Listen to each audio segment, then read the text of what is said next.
I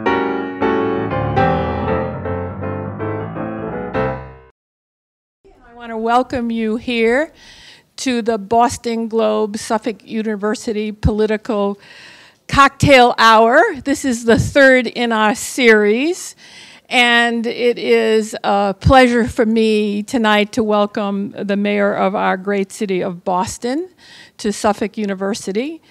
So you may not know, but Suffolk is right in the center of this city. We are not only in the city, we are of the city, a partner to this city, and our university is very interested and committed to urban issues. We think cities work, and they can work, and we have a mayor who is committed to showing that cities do work. We also have a mayor who we also share his values, that he is committed to having people around the table whose voices are not always heard. And Suffolk's history and values are listening to voices and including people whose voices are not always heard. The mayor has been committed to diversity and to hearing voices of the middle class and working people, and has included them in the blueprint of this city. I am proud to call him a partner and a friend of Suffolk, and we are pleased to be able to be a host to this hour with our mayor, Mayor Marty Walsh, and I am pleased to turn this over. Thank you for the warm-up. Thank you so much, everybody. My name is Joshua Miller. I'm a reporter with the Boston Globe, and we are so happy to have you here for our third live political happy hour. We're so happy to have everyone joining us on bostonglobe.com, and we hope you'll sign up for the newsletter from which this event takes its name, bostonglobe.com/political happy hour. But most of all, Mayor Walsh, thank you so much for joining us. Thanks for having me. I so much appreciate you being here. How do you usually take your Polar Lime Seltzer?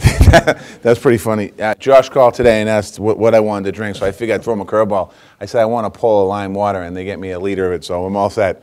I'm good for the night. Is that usually your drink of choice when you're going about your day as mayor? No, at home, when I got home at night. Okay. So I just figured if the Globe was paying, I was going to have them buy a little upscale water. How do you usually caffeinate throughout the day? Water, coffee. I'll try and drink as much water as I can, and I'll do coffee too. I try not to do more than 2 cups a day, but sometimes it's more than that.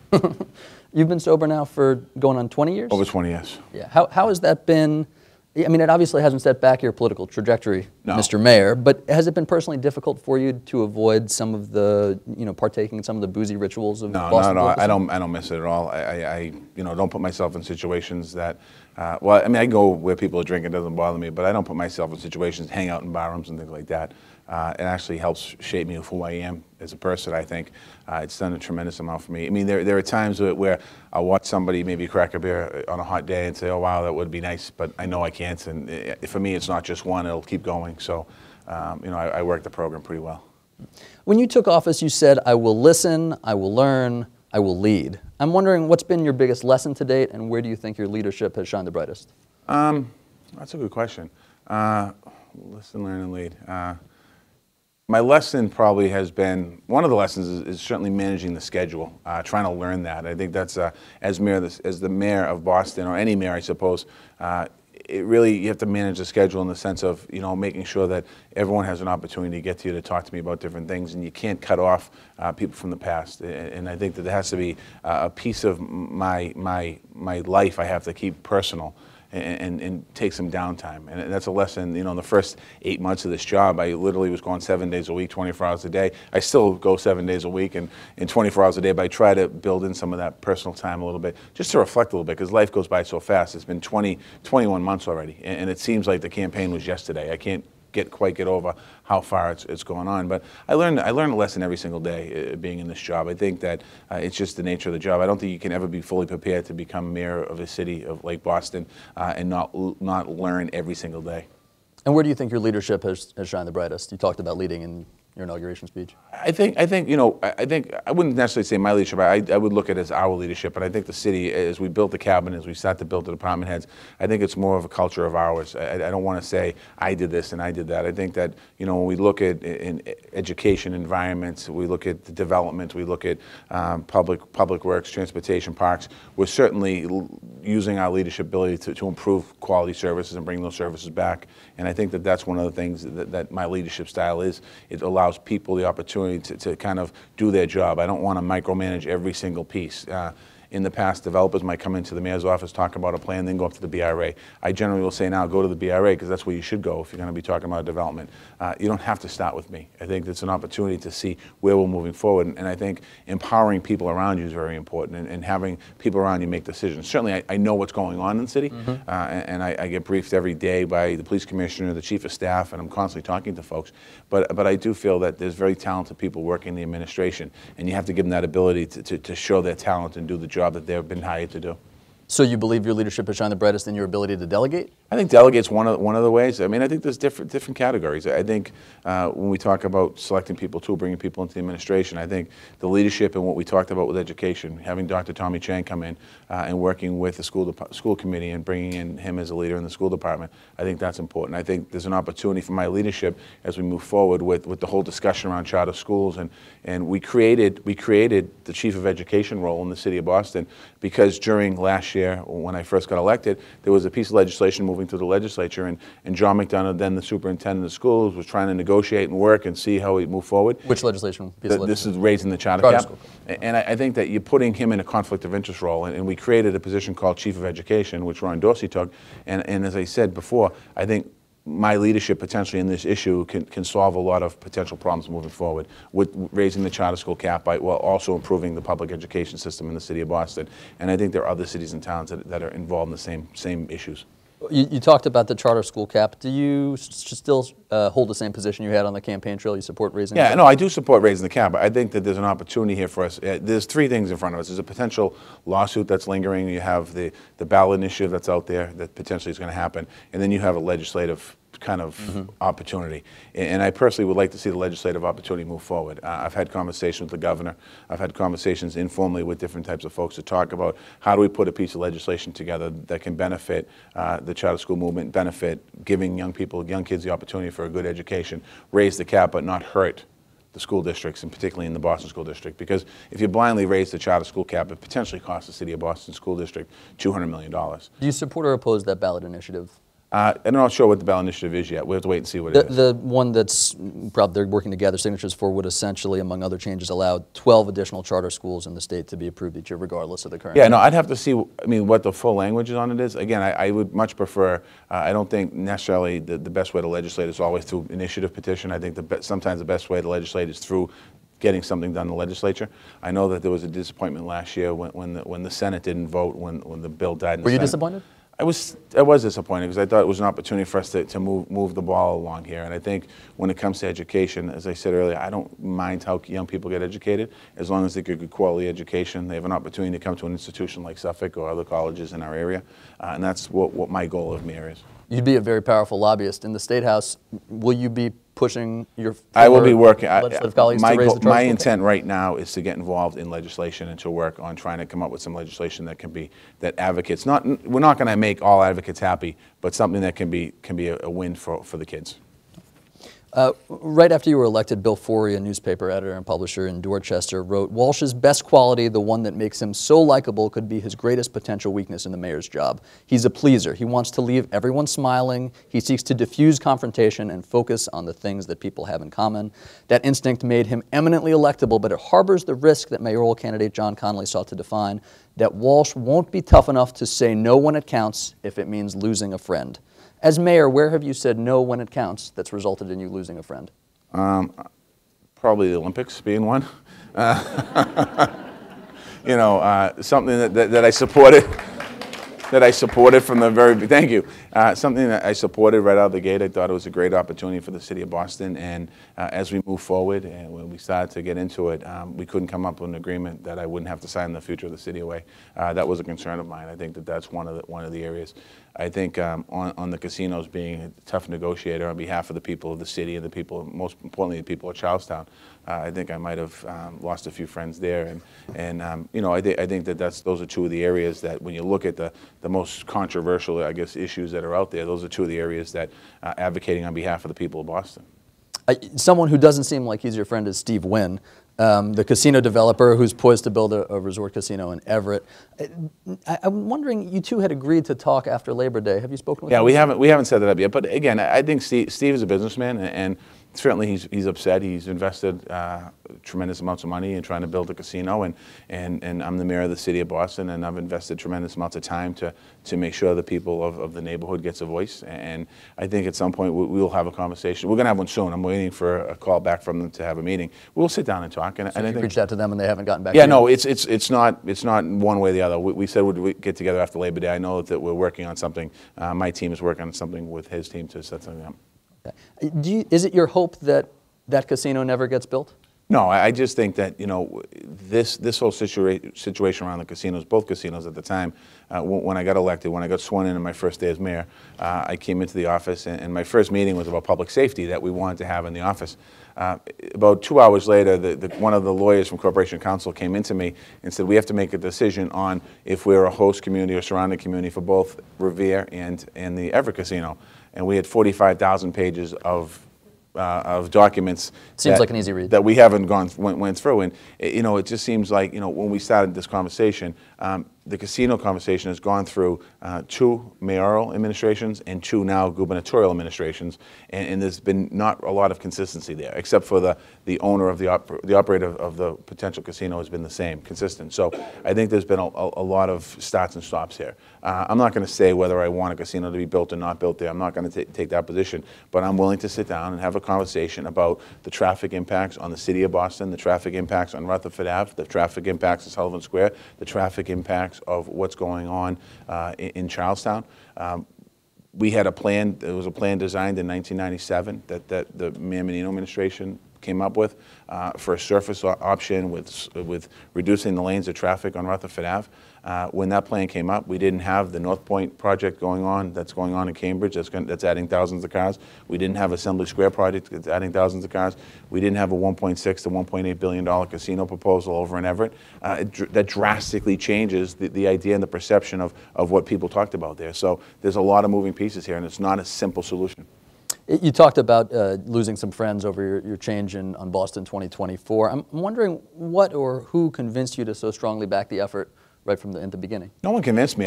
You know, when we had a conversation about the Olympics, it's something that, you know, it was interesting to have a conversation about it, not really thinking if Boston would be chosen by the USOC.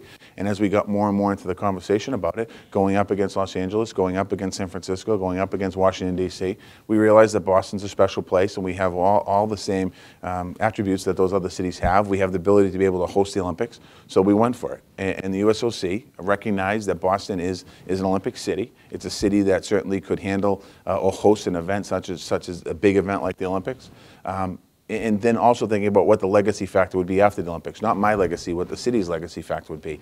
You know, and at the time, Whitehead Circle wasn't really mentioned, but we were talking about it. And what came into fruition, Whitehead Circle, Harbor Point, Columbia Point, and really the opportunity to promote the city of Boston around the world. So I felt, and still to some degree, felt it was a great opportunity for the city.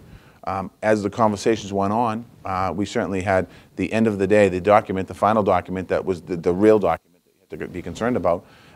That guarantee that needed to be signed that would put the city basically on the hook for any overruns, I'd have to sign that document. There's no way I could have signed potentially putting the city on the hook for $1 billion, $2, $3, $4 billion worth of potential, not overruns, but if something were to go wrong. So ultimately, we made the call, had the press conference, and the SOC made their decision. What's happened since that time is that we have potential development in Whitehead Circle, which is 82 acres in the heart of our city that a year and a half ago, no one ever imagined that could be developed. potential development site. We have a proposal for potential housing over at Harbor Point, or working with the University of Massachusetts. They own the land, along with there's a couple of private pieces over there. So there's really been some good things that came out of this. As the Olympic conversation was happening, we came out with Imagine Boston 2030. So it's not tied to the Olympics, but it's a master planning process for the city. So it dovetails right into what we talked about with the Olympics. The one thing that not having the Olympics to deal with, it speeds up the potential economic development opportunities in Whitehead Circle, in Harbor Point, in other parts of the city that we're going to use venues. You don't sound like a man with any regrets about the Olympic. I had a little regret the other day when I saw the mayor of LA on TV after the city council voted 15-0, and they announced that they were going for the bid. And I think in 2024, I think some of us in the room and some of us in the city might say, God, that could have been us. But at that point, it's also about what's happening today in the city. And I can't, as mayor of the city of Boston, I'm not in a position where I'm one of 160 legislators and I can take a vote that I might like. I have to make sure that as I'm mayor and when I'm done as mayor, I leave the city in very strong fiscal position so that we continue the great growth and continue the great traditions in our city. I want to whip through a few prickly public policy issues and get your quick take on whether you support or oppose them. Okay. Do you support or oppose building a rail link between North Station and South Station? Long term, I support it, but I think that we have bigger challenges right now with the MBTA that we can't go there right now. But I think it would be a great opportunity for us to hook the regions from the North Shore in North America, the Northeast, down with the southern parts. Yeah, it would be great if we had that someday. Do you support or oppose labeling Tom Brady a cheater? Tom Brady is not a cheater. Okay. Oppose. Strong oppose. I strongly oppose that. Are you still a season ticket holder for the Patriots? Absolutely. And do you have 100% support for the team? 100%, absolutely. Did you read the ESPN article that came out yesterday? No, I didn't. Go on. All right. Do you support or oppose body cameras, putting body cameras on most Boston police officers? We're looking at right now how we launch a pilot program. I think that we have to see what the body camera what it can do as far as benefiting the police work and then also benefiting the community trust. I think it's something that myself and Commissioner Evans had very serious conversations about. We have not launched any type of pilot program yet, but it's something that we're looking at. Do you support or oppose Andrea Joy Campbell, the newcomer candidate who did quite well in the preliminary city council election? I congratulate Andrea for a great, I guess, victory yesterday. But I'm looking forward to seeing what happens in the race. Councilor Yancey is an old veteran, and I'm sure that he's going to pull every trick out in the book. What does that mean? That means he's going to work hard. I saw him today. He's doing retail politics. He was out in the street today walking Codman Square. I saw him out there myself when I drove by. He's been on the council for 30 years, and I think he's going to, it'll be a good race to watch. Do you want to handicap that for us? No, I'm not going to touch it. Okay. Do you support or oppose Hawaiian pizza? Love Hawaiian pizza. Yeah? Is that your favorite type of pizza? Yeah, I would say that, and I'd throw onion on it. Hawaiian pizza plus onion. Plus onion. Yep. There were a lot of shootings in the summer, in the city this summer, and I'm wondering what's the policy you're putting in place at the municipal level that will be most effective at reducing violence here in Boston? Well, I don't think there's going to be one per se policy, but if you look what's happened, 3 weeks ago we had a meeting, a public safety meeting to deal with the violence, and one of the things that came out of the public safety meeting were community walks. In the last 3 weeks of Boston, since we instituted those community walks, we've had 1 homicide by gun, and we've had 8 shootings, and 5 of those shootings happened on one day in 3 weeks. So it's seriously, they're making an impact on the community. There's not going to be one issue or one solution to reducing the gun violence in the city. There's going to be multiple ideas, whether it's the gun buyback program, along with what we're doing with the peace walks, along with having community leaders out in the community, along with strengthening our summer job program, along with all of that. Ultimately, long term, what we have to do is really strengthen our education system. I think we have to we have to build a system where young people stay in school. What's bothersome to me this year is that we had so many young people with guns that were in the ages of 15 to 18. Too many young people have guns, and if you look at their potential, a lot of them have dropped out of school. They have no potential future. We need to make sure that we keep our young people in school. How do you do that? Well, one way is we're looking at universal pre-K. We're coming up with some programs on that. We increased our pre-K seats this year. This is a long-term plan. We're redesigning our high schools right now. We're in the process of looking at our high schools. Madison Park opened yesterday. I know there's been a lot of talk about Madison Park. Madison Park has all of the potential to be a great great trade high school in the city of Boston. It's had 4 leaders in 6 years. Right now, we're bringing stability to the school. We have a great new leader there now. We had a great opening day yesterday, and it's something about making sure that the partnerships that we build there are long-lasting partnerships, and making sure that we continue to do what's right by the kids. You talked about universal pre-K. On the campaign trail in 2013, both you and Bill de Blasio of New York promised to expand early education, all 4-year-olds, so all 4-year-olds could attend preschool. De Blasio is essentially there. He sent out a press release. 66,000 4-year-olds are starting free pre-kindergarten in New York City today. Why has he succeeded where you have not yet? No, they've taken a different approach. What they did in New York is they went to the legislature and got the funding, and then they instituted universal pre-K. What we did, we took a different approach. We took the approach of building up a system and then going for the funding. And I think that if you look at New York, and I commend the mayor of New York for doing what he's doing, I think there's still some challenges around making sure the program works properly. And I think that that's a big change. I mean, their district is 66,000 for the universal pre-K. Our school district's 57,000 kids. So we're looking at instituting, how do we institute universal pre-K so that not only do we are able to educate kids in our own BPS system, but how does it affect charter schools, how does it affect parochial schools, how does it affect private nonprofits? So we're working through a system right now. I think New York is having challenges in instituting universal pre-K. They have universal pre-K, but I think they're running into challenges with how it's working. You think the system Boston has in place is the right one for Boston? I think what we're going to do here will be the right one for Boston. I mean, we've increased our pre-K seats. In last year's budget, I believe we did 100 seats. This year, I think we're up to 400 seats. So I think we've increased about 500 seats of universal pre-K already. Are you disappointed that that trajectory hasn't been a little steeper?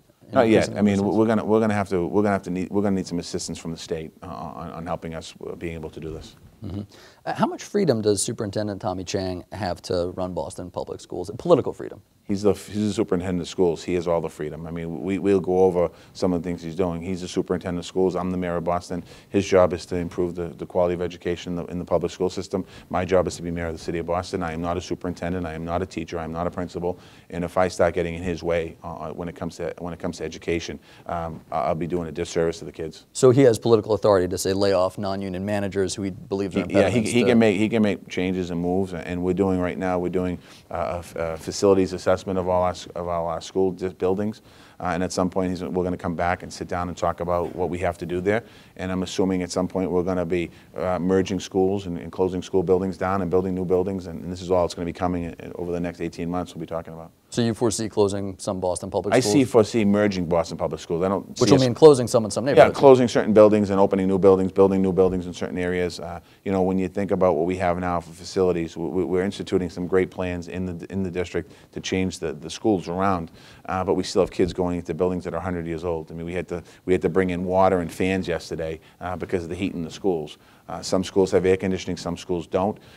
We need to make sure if we want our kids to have a 21st century education, they need to learn in a 21st century facility. Commonwealth Magazine reported that Chang's wife and daughter plan to remain in Los Angeles for this school year. Is that still the case?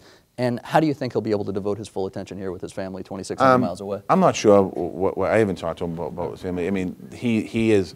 The minute Tommy Chang got the job, he was basically here in Boston, working alongside John McDonough on an interim basis, doing a transition.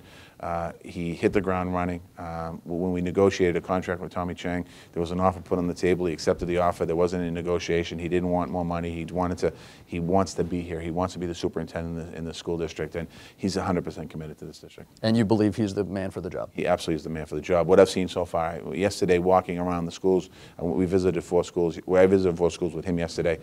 And when he saw teachers and principals, he was asking immediately, going to what's the curriculum, what's it based on. He was asking questions that I would expect a manager or an instructor to ask. And the teachers, I think, were a little caught off guard when he came right at them with their style. So I was really impressed with him, and he's built a very nice team and continue to build a nice team around him. I covered you on the campaign trail, and you were a very polite guy holding doors, saying thank you. I still do that. You still do that? All right, as mayor. In the final stretch of the 2013 campaign, the American Federation of Teachers spent about $500,000 supporting you in what was the then anonymous TV advertising campaign, and it's credited with helping push you over the edge in a tight contest with John Connolly. Have you ever said thank you to them? No, I haven't.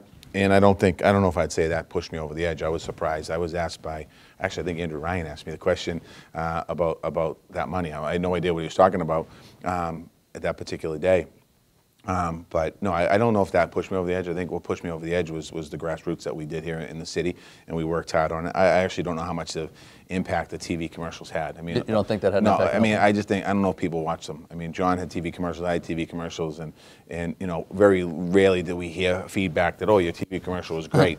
I think it came down to Boston voters, when you're talking about a mayor's race or even a city council race or a state rep race or a state senate race, it comes down to shaking hands and getting out there meeting people, and I think that's what won the race. Has the AFT ever reached out to you since you become mayor? Yeah, I've talked to them. I've talked to them a little bit about stuff. They commended me on the extension of the school day. They thanked me for and about how we did that, and we talked about how we sat down. John McDonough sat down, Richard Stutman, and I was in part of those conversations, and they commended us for getting the extension of school day. I want to ask you another tough question about education.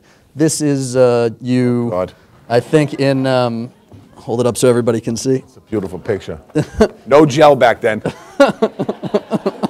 This is you back in high school. Yeah, see that? You seem very serious. Were you a serious guy in high school? I was thinking about what Scott Lehigh is going to write about me when he sees this picture someday. Scott Lehigh, Boston Globe columnist. I think I was. As I got you know, I was getting involved in politics at that point. Yeah. A little more active in politics. I was starting to support candidates of my own, and I think I probably thought I had a future in this business. Even at this point? I think so. What's the worst? I will put that down now. All right. What's the worst trouble you got in when you were in high school? I can't tell you that. What's the? My mother still doesn't know. Can you give a hint of the Wasn't good. third or fourth worst trouble you got? I'm sober 20 years. Figure it out. All right. You've spoken openly about being a person of faith. Yep. Now, as mayor in high school, were you also a person of faith? Did you pray daily when you were in high school? No, not as much in high school. What point in your life did you find it? Probably when I got into recovery. I mean, I grew up in it, and I have a very devout Irish Catholic mother who every time that I'd go on a plane, she'd be dousing us with holy water or something like that. But I always had the faith. I mean, when I was a kid, I was sick, and you know, the church was a big part of me. I went to Catholic grammar school. Very involved in St. Margaret's CYO, always kind of active around the church. And when I was sick, obviously, I had a lot of prayers prayed for me, and so we were always very connected. This is when you had cancer. Started when you were 7 years old? 7 years old. You know, we'd go to Ireland, and I'd see my grandparents, and they'd say the rosary, almost nightly, in my grandmother and grandpa's house. So we're always around the faith. And then when I got into recovery, I mean, you realize that you know, it was I don't want to say a reconnection, but kind of a connection there. And I think that, you know, use the power of prayer to help me on making decisions. And it doesn't guide me in my decisions, but just that I can get to a place where I'm comfortable in a position. Is that how it informs your leadership as mayor? To some degree. I mean, I think the decision's a little different. When you're a legislator, you have a lot more time to think about the decision, you know, whatever the issue might be, whether it was the death penalty or gay marriage or health insurance or whatever issue I worked on at the State House. You always had that time to really do some research on it. As mayor, sometimes you literally have a few minutes to make a decision. You don't have the time to really contemplate a lot of the stuff. And so, you know, sometimes I'll need that to help me through difficult situations. I'm sure you've had a lot of cool experiences as mayor, waiting on the tarmac for Air Force One to touch down, just being able to go around the city and be mayor. How does going to the Vatican in July, right? It was incredible. How did that rank? It was probably right up there. I mean, I have to say probably number one. I mean, you know, being there, talking about the issue. What was cool about it was, and I didn't think about it until I got back, the Pope invited about 68 mayors from around the world to come and talk about the issues of human trafficking, slavery, and global warming. And thinking, when I got back on Thursday night, I thought about the experience I just had for 3.5 days. Meeting the Pope was pretty incredible, but talking to mayors from around the world about the challenges, mayors from Colombia, mayors from South America, mayors from Africa, mayors from Europe, mayors from China, and really thinking about some of the things that we're working on here in the city of Boston. We talk about human trafficking. We're talking about what's happening in the streets of Boston. When they talk about human trafficking and human slavery, they're talking about, you know, what we're seeing around the world, where they're taking advantage of thousands and hundreds of thousands of people. So it really was incredible getting a chance to sit down and talk to different mayors. And seeing the Pope was just amazing. I didn't get to him close enough to touch him. He was 2 rows in front of me. Bill de Blasio was in front of me from New York, and I was thinking if I was in his seat, I definitely would have got to the Pope. But it was an incredible opportunity. I mean, very spiritual, but the Pope came in and he didn't talk about his spirituality, he didn't talk about religion. He talked about those issues and talked about that mayors have an opportunity to make an impact. The United Nations can pass a resolution, but it's really down to the mayors that can carry out what he wants to accomplish, what we want to accomplish. And I got inspired by that. And I came back and I said, you know, we have to do something here. I want to move it from the spiritual to the political. Polls find you're very popular with voters here in Boston. And I'm wondering, are you running for re-election come 2017? I think I am. Yes, yeah. I'm running for election. You're running for re-election. I announced it here. You are announcing it here. You haven't said it before. No, I haven't said it before. I mean, all right, he's running for re-election. You heard it here first. Let me get through the next 24 months. No, yeah, I'm definitely. I mean, it's an unbelievable opportunity. Being mayor of the city of Boston, there's nothing like it. I mean, it's anyone who served in this office said they loved it and they loved their time, and you can help so many people, and there's so many great opportunities here. It's tough and it's challenging, and it should be tough and challenging. It shouldn't be an easy job, and you need somebody who's going to dedicate their life to that job. And I think that for the first 21 months, we've had some great victories, and we've learned a lot.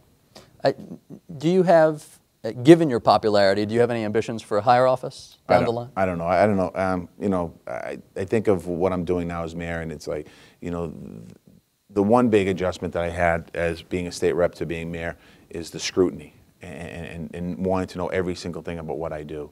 And my life has gone completely, used to, you know, as a state rep, I could go somewhere in a baseball hat and a pair of shorts, or, you know, and kind of go in, and I still do that once in a while.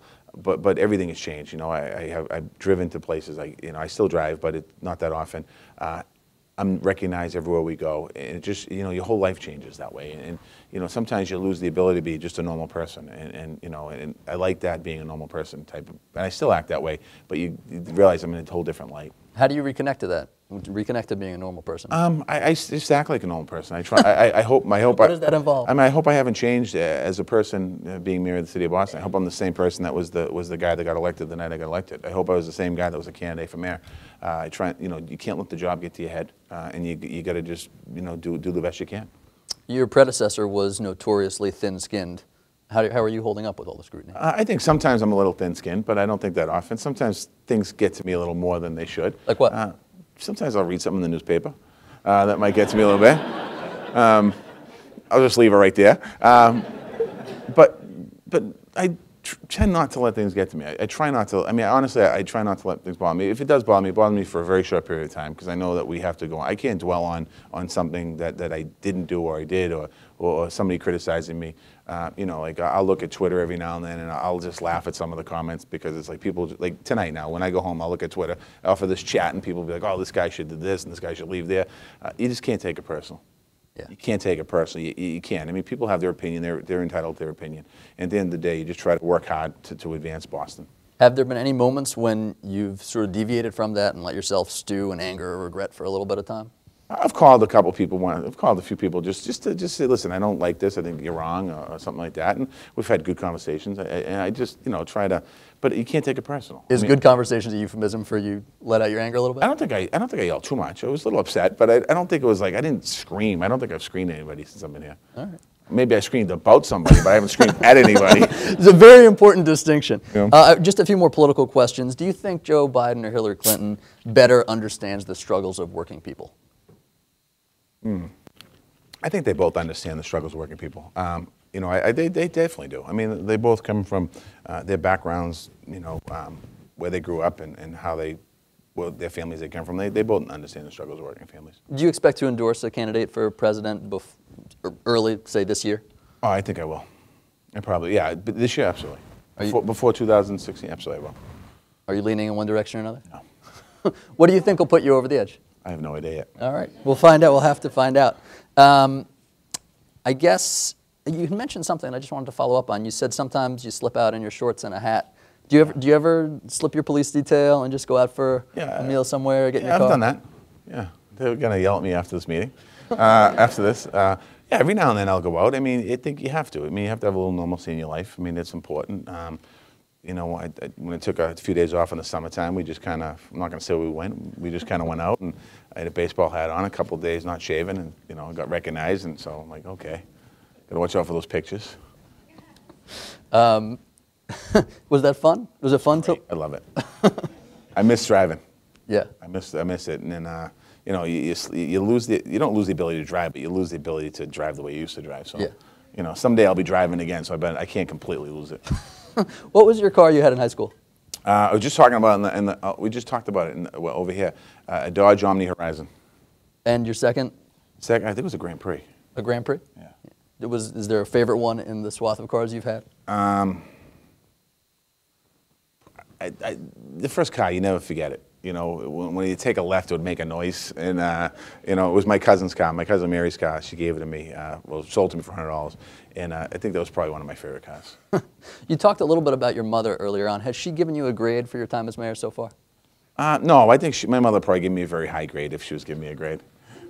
You know, she'll watch the news, and the first few months she'd call me every night. I saw you on the news. She stopped doing that. There's no more calling on the news.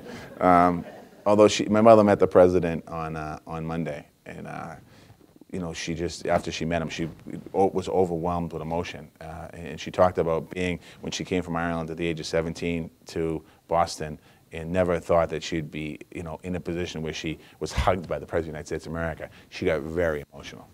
So that was one of the coolest moments of being president. I mean, being the mayor of Boston, seeing my mother just get overwhelmed with emotion. Because I mean, you know, my parents always respected the office of the president. Yeah. You know, they vote Democratic the whole time, but they always respected that office. And you know, they think back to the days of John Kennedy, and that's how their image of the office is. And so whoever's in the office, they were very respectful of that office. That must have been a pretty cool experience for you. Just watching my mother was just incredible. Just watching her, and the president was very nice to her and had a nice chat with her and talked about Ireland a little bit. And she just walked out and she just broke down. Before we get to questions from the audience and from Twitter, I want to ask you a few business questions. Yep. Why should the public support the Harbor Garage project, the tax break for developers? There's no tax break yet. There was a story written about it. So I have not had a conversation with the developer about a tax break. So we'll see where we go with this. But I think the Harbor Garage project it potentially is a great project for the city. It's a defining project, and you know we're working now through a process. There's a harbor planning process, there's a visioning process. We came up with some recommendations potentially that we would allow potentially up to 900,000 square feet of development there. I think it still has a little bit of way to go, but I think it would be a good project for the city. And overall, do you think since you've become mayor, what do you think you've done to make the business climate more friendly in Boston since you become mayor? We've changed permitting. Permitting is one of the biggest things that we hear every single day. I think people feel very, very happy where we're going permitting. I think we've made some major adjustments at inspectional services as well, and the Zoning Board of Appeal. We've heard the business community be very positive about those changes. And they also feel, I think, at the BRA, that there's been a different type of feel up the BRA with a willingness to work. And we still have some work to do on the community side of that. I think a lot of community activists feel the BRA has changed as well, but they're not there yet. And so we have some work to do on that side. Once we start instituting some of the reforms, the public has to trust their agency that overlooks the development in the city of Boston. That's something that has to happen. Someone who ran as being business friendly is Charlie Baker, and you've had a pretty close working relationship with him. How would you describe it? I think it's a good one. I mean, we talk we talk probably a couple times a week. You know, and we don't get into the controversial issues. You know, I'm not going to tell him how to run the MBTA and tell him what to do there. I'm going to make suggestions about as far as what I think the T needs, but we're staying away from the controversial issues. So you never have talked to him about the Not yet. Between unions. No, and we've had some conversations, but we haven't. I've said we haven't gone into a real serious conversation about it yet. And do you like him personally? Yeah, Charlie's a good man. We did the bike ride, the PMS challenge. You know, I thought we were going to ride together, but after about 3 minutes, his legs are longer than mine. He took off, so I just let him go. Yeah, no, we have good conversations. You know, I get along great with him. Yeah. Could you ever see yourself endorsing him for governor? Oh, I don't know. We'll see what happens. Okay. Have you ever endorsed a Republican? No. And on that note, let's bring in some questions from Twitter and from the audience. I'm just going to read these straight, so I hope they're good questions. I read that you, as mayor, sent an initiative to ban baseball players at all levels and ages from chewing tobacco. Don't you think, this is a loaded question, don't you think you're acting against the traditions and principles of the game? Well, that's a tough one. No, I don't. Walk me through the rationale behind this. Well, we didn't. The initiative that I signed today was not banning all baseball players in Major League Baseball from doing chew. It's just Boston. And really the rationale behind it was sending positive messages to our younger players out there. We have little leaguers that watch their stars, whether it's in Red Sox or Park League baseball or minor league baseball, eating the chew, they're copying them, and it causes problems. And we banned smoking in city parks. I didn't do it. It was banned in city parks a couple of years ago, and this is what we're banning: chew tobacco in city parks. We're not banning it on the street. We are banning it in Fenway Park, but again, that's sending positive messages. We had the support of we didn't have the support of Major League Baseball, but they sent positive feedback back to us. This talks about family homelessness growing in Boston. What's sort of your overarching plan to reduce homelessness in the city? Yeah, we had a task force that right after we had to close Long Island Bridge down, we put a task force together to deal with homelessness, and they came back with some great recommendations of Housing First programs. So we're getting very aggressive with coming up with solutions to homelessness in the city of Boston. Particularly, we want to end chronic homelessness in the city. Part of that is we've beefed up our public health by adding 5 counselors there. We had 3 counselors prior, working with our entire population of homeless folks. We added 5 last budgets. We're up to 8. Focusing more on treatment and helping people into treatment. We're looking at how do we create more housing for homeless families. We built a state-of-the-art shelter now over on Southampton Street that we have intake rooms that people can come in and we can have counseling sessions. We have a program that's going to end veterans homelessness by the end of this year. We're on target to do that. So we're going to continue to move forward to end homelessness. I think we're going to need some help from the federal government, from the state government at some point, and the federal government. But we have to address the issue. I mean, it's a big issue. It's an issue in our school system where we have young kids that get assigned to a school. They're homeless. They get moved around 3 or 4 times in the school year. Kids can't learn that way, and families can't learn. And I think it's time that government takes a real look at homelessness and addresses it properly, not by having task force and with nothing found out at the end of it. We have to address the issue of homelessness. Does that mean more beds? That means more beds. That means more housing. We can't house people in hotel rooms and think that we're taking care of homeless people because they live in a hotel room. We actually have to create homes for them. New York tried a program called Housing First. It's a very good model where you get people into housing and then you put support services. But there's some people out there and some families out there that are just down in their luck. They don't have an opportunity for a job and they lose everything they have. We have to try and help those families. People with recovery issues, with substance abuse and drug addiction. We have to work on those. And then we have some mental illness that we have to deal with. And that's a whole different realm of people we have to work on. This question is about Uber. And loaded question. It is a loaded question. It's a long question. So I'll just ask you, do you think the state's position on Uber right now and what Charlie Baker has proposed is the right way to move forward? I think we have to look and make some adjustments to the legislation. In what way? Well, I mean, first of all, one of the big issues is that we have in the city of Boston is the background checks and making sure that we have proper background checks. And I think one of the things that we were looking for is to strengthen the background checks. I also think you have to be very careful at Uber because Uber is a very popular mode of transportation in the city that a lot of young people take, and it's a great business model. I mean, it's just captured the whole industry. I'm not opposed to Uber, and we're also looking at taxi cab regulations and working on some taxi cab. And it's who's going to regulate it. My concern is I think that the state shouldn't regulate all Uber under one office. It should be down to the cities and towns. Boston is the largest city in Massachusetts, and I think the regulation should be put on in the city of Boston. We should be able to control the regulations.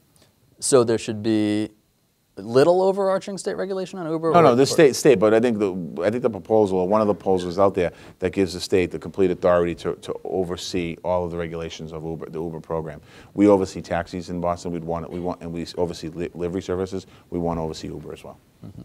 Great. I think that's all the questions we have. And that's it. Are there more? I think that's it. I want to say thank you so much to Mayor Martin J. Walsh for spending some time with us. Yes. Is it over? Is it over? Thank you to Josh Miller, and thank you to our mayor, Mayor Walsh. And I want to invite you to join us next time for the Suffolk University Boston Globe Political Happy Hour, when our guest will be Attorney General Maura Healey. So thank you and good night. Thank you. And I think the mayor wanted to say one more thing. I just want to I want to thank you all for coming as well. I want to thank Suffolk University and the Boston Globe for doing this. I think it's important to have these conversations so people can understand what's happening in City Hall, at the State House, and with the Attorney General. So thank you very much, Josh. Thank you so much for being here, Mr. Mayor. Thank you.